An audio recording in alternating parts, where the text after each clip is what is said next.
Hey everyone, Effie here. Today I'm going to show you how I made this card with our new holiday border stamp. So first I'm going to ink it up with some Versamark ink and then apply an A2 size cardstock panel right over it. And then I'm just going to spoon on some rose gold embossing powder over the inked up area. And then I'm going to take my heat gun and just apply heat to melt all of that embossing powder. Remember to heat up your heat tool for about 10 to 15 seconds before you actually apply it to your cardstock to avoid or minimize your warping.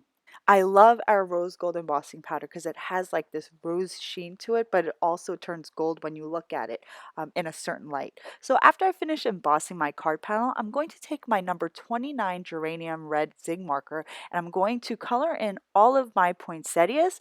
And the Geranium Red is going to be my first base layer for my florals. After I finish coloring in the poinsettias with the Geranium Red, I'm going to go in with a number 24 Wine Red Zig marker to add some shading. If you're unsure of where to add shading, just look at the little tiny petals on the poinsettias and kind of shade around the curves of those petals because those tinier petals represent um, the petals that are above the bigger petals. So you're going to have shading underneath those smaller petals. And if you're still unsure where to add shading, just follow the curves on the petals. And you can't really go wrong with coloring in this border stamp because the images aren't that big or detailed. So just kind of go with the flow, see how you feel, and just color because coloring is supposed to be therapeutic, right? For the more solid poinsettias, I just go in with the Geranium Red. I don't bother with the second darker red color.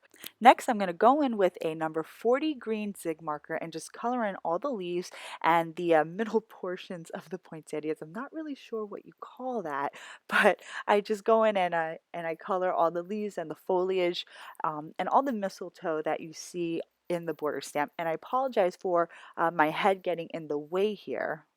Next, I'm going to color in the pine cones with a number 72 beige, and this is going to be the base layer for my pine cones. After I finish with the beige, I'm going to go in and add some additional shading with a number 60 brown Zig marker, and this is going to give the pine cones just a little bit more depth.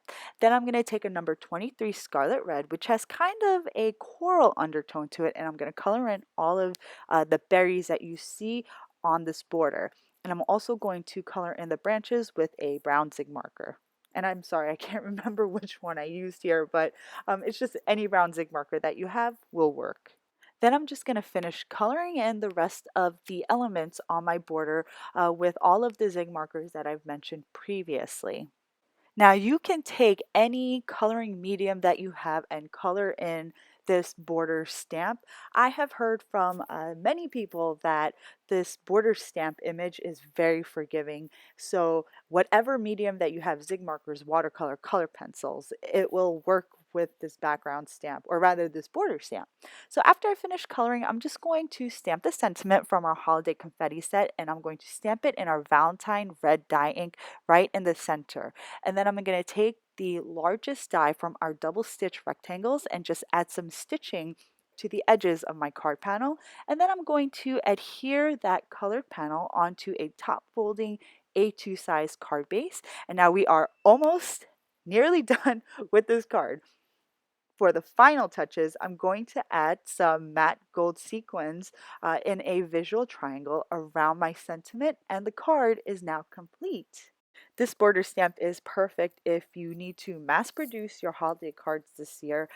It is very forgiving, it's easy to color, and you can color with whatever coloring mediums you have on hand. So I hope that this video tutorial is helpful to you, and I hope you enjoyed this video. Thanks so much for watching, guys, and I'll see you next time. Bye!